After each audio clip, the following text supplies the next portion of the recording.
ప్రజల హక్కుగా తెలుసుకునే ప్రభుత్వ నిర్ణయాలను కూడా రహస్యంగా దాచిపెట్టడం, జీవోలు ప్రజల కోసం ఆన్లైన్లో పెట్టే విధానానికి మంగళం పలకడం, అవన్నీ కూడా ఈరోజు మళ్ళీ ఆన్లైన్లో పెట్టే పరిస్థితికి వచ్చాం.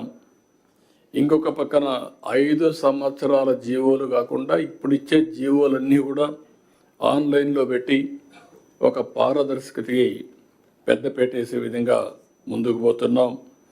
ఇంకొక పక్కన నేను చాలాసార్లు 45 సంవత్సరాలుగా చూశాను, ఏ వ్యక్తి కూడా ప్రజాస్వామ్యాన్ని గౌరవించకుండా ప్రజాస్వామ్య విలువల్ని హరించే విధంగా పనిచేస్తే ఎక్కువ సమయం లేకుంటే ఎక్కువ కాలం అని కూడా సాధించలేరు. అవి నేను చూశాను. అదే సమయంలో ప్రజల్ని హింసించే శక్తులను కానీ వ్యక్తులను కానీ మనం ఉదాసీనతగా ముందుకు పోయినా దానివల్ల కూడా సమాజానికి చెడు జరుగుతుంది. ఇవన్నీ బ్యాలెన్స్ చేయాల్సిన అవసరం ఉంది. ఒకటే నేను మేమందరూ కూడా విజ్ఞప్తి చేస్తున్నా, ప్రజలందరికీ విజ్ఞప్తి చేస్తున్నా, ప్రజాస్వామ్యాన్ని విశ్వసిద్దాం, రాజ్యాంగాన్ని గౌరవిద్దాం, పూజిద్దాం. ఏ విధైతే ఎవ్వరు కూడా అహంకారంగా మనము లేకుండా అంబేద్కర్ గారు ఆ రోజు ఏదైతే చెప్పారో అలాంటి స్ఫూర్తిని గుర్తుపెట్టుకో ముందుకు పోవాల్సిన అవసరం ఉంది. అదే సమయంలో ఈరోజు ఏదైతే రాజ్యాంగంలో మనకి ఇచ్చినటువంటి హక్కుల్ని ఎక్కడికక్కడ మరొక్కసారి ప్రతి ఒక్కరు కూడా నెమరు వేసుకోవడమే కాకుండా మీకు తెలిసినంత వరకు దీన్ని పాటిస్తూ 10 మందిని పాటించే విధంగా చైతన్యవంతులు చేయడం కూడా చాలా అవసరం. ఒక్కొక్కసారి తెలుసో తెలియకుండా బాధ్యత కూడా మిస్ అవుతూ ఉంటాం. కానీ రిమైండర్ అనేది కూడా, అందుకనే మీరు చూస్తే నేను రిలీజియన్ కూడా ఎందుకు తీసుకొచ్చానంటే, రిలీజియన్ అనేది ఒక నమ్మకం, రాజ్యాంగం అనేది యథార్థం. రాజ్యాంగంలో చేసే పనులు హక్కు వస్తుంది. నమ్మకంతో నేను హిందూయిజాన్ని ఆచరిస్తాను, ఆ వారసత్వాన్ని గౌరవిస్తాను, లెగసీ పాటిస్తాను, ఆ లెగసీ కింది వాళ్ళకు కూడా అందజేస్తాం. కానీ ఏ కులమైనా, ఏ మతమైనా, ఏ ప్రాంతమైనా రాజ్యాంగాన్ని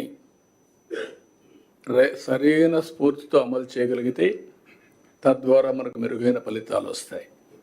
రెండోది కూడా సిఎస్ గారు చెప్పినప్పుడు ఇప్పటికే చాలా మార్పులు తీసుకొచ్చాం. ఒక రిటర్న్ కాన్స్టిట్యూషన్లో మార్పులు ఎప్పటికప్పుడు తీసుకొచ్చాం, కానీ ఆ మార్పులన్నీ మెరుగైన ఫలితాల కోసం తీసుకొచ్చిన మార్పులు కాబట్టి ప్రజలు ఆమోదించే పరిస్థితికి వచ్చారు. ఆ ఫలితాలు కానీ దుర్వినియోగం చేసే ఫలితాలు తీసుకొచ్చే సాహసం చేసుంటే మళ్ళీ ఓటు హక్కు ద్వారా వాళ్ళని ఎక్కడికక్కడ నియంత్రణ చేసేవాళ్ళు. ఆ విషయం కూడా మనం గుర్తుపెట్టుకోవాల్సిన అవసరం ఉంది. అందుకని ఈరోజు మనం సమావేశానికి ఉండే మనందరం కొన్ని విజన్ 2047 తయారు చేశాం.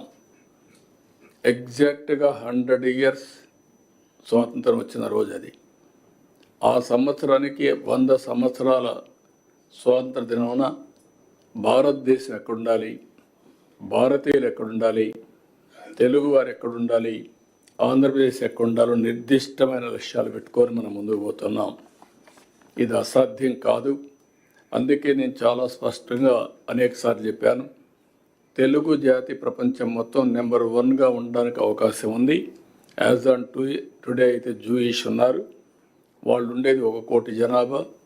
ఆంధ్రప్రదేశ్లో ఉండే తెలుగువారు, 2 రాష్ట్రాల్లో ఉండే తెలుగువారు చూస్తే 10 కోట్లు ఉన్నారు. కాబట్టి ప్రపంచంలోనే అగ్రజాతిగా తెలుగు జాతి ఉంటున్నది నా ప్రగాఢమైన విశ్వాసం, నమ్మకం. ఇది జరుగుతుంది, దీంట్లో అనుమానం లేదు.